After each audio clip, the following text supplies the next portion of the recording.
Something just entered our solar system, but it didn't arrive the way anything from deep space should.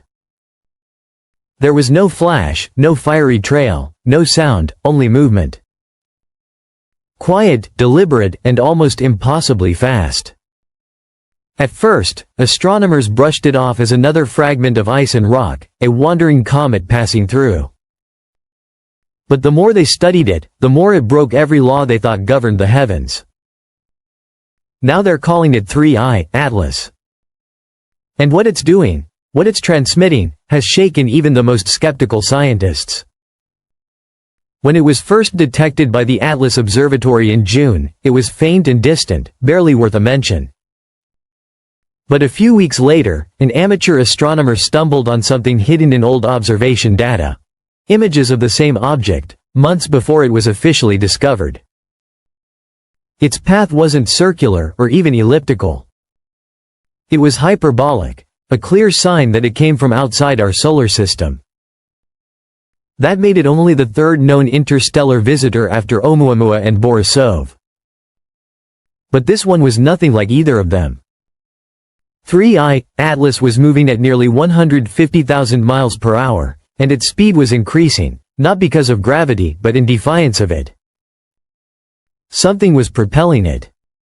Natural objects don't accelerate that way. They don't change direction without cause. Yet Atlas did. Its trajectory bent, ever so slightly, toward the inner solar system. It wasn't random. It looked intentional. When the James Webb Space Telescope was turned toward it, the mystery only deepened. 3I, Atlas didn't glow with heat like a comet. It didn't release vapor or debris. Instead, its temperature stayed unnaturally constant, too cold to be natural, too stable to be explained. Even stranger, Webb detected an irregular flicker in its faint radio emission, a pulse that wasn't random noise. It repeated, not perfectly, but rhythmically, almost like a code. Teams in Japan and France ran independent analyses. They found the timing between pulses matched mathematical sequences, prime numbers, Fibonacci ratios, and other patterns too precise to be coincidence.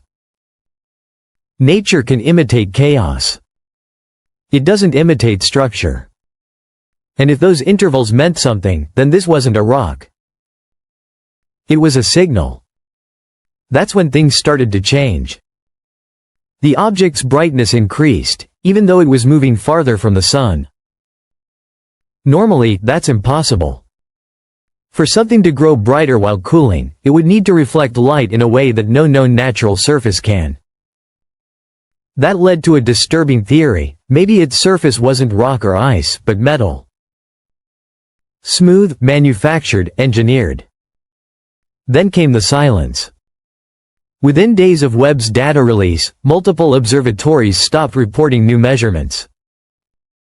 Public databases vanished.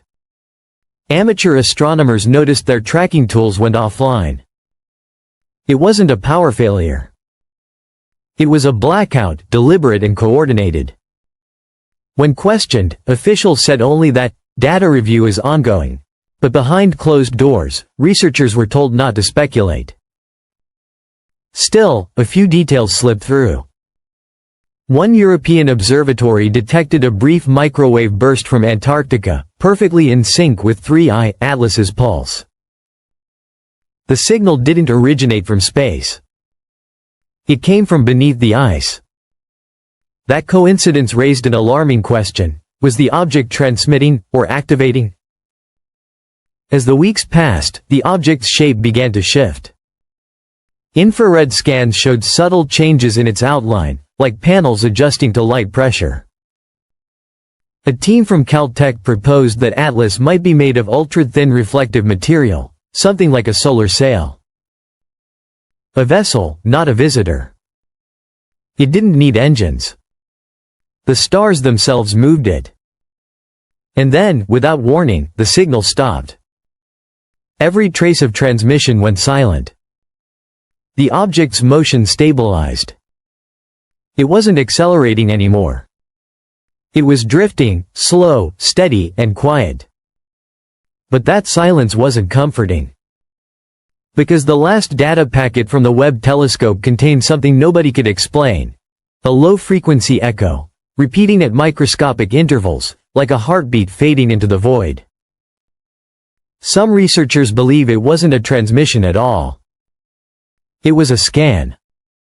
A probe gathering data, measuring our reaction, testing how we see, how we think, how we respond. If that's true, then we weren't the observers. We were the observed. Now, 3I Atlas is approaching its final close pass.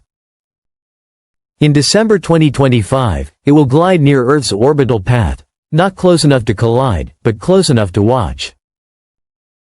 After that, it's expected to vanish, heading back into interstellar darkness. But no one is certain it will. Some think it's slowing down on purpose, preparing to park in a stable orbit,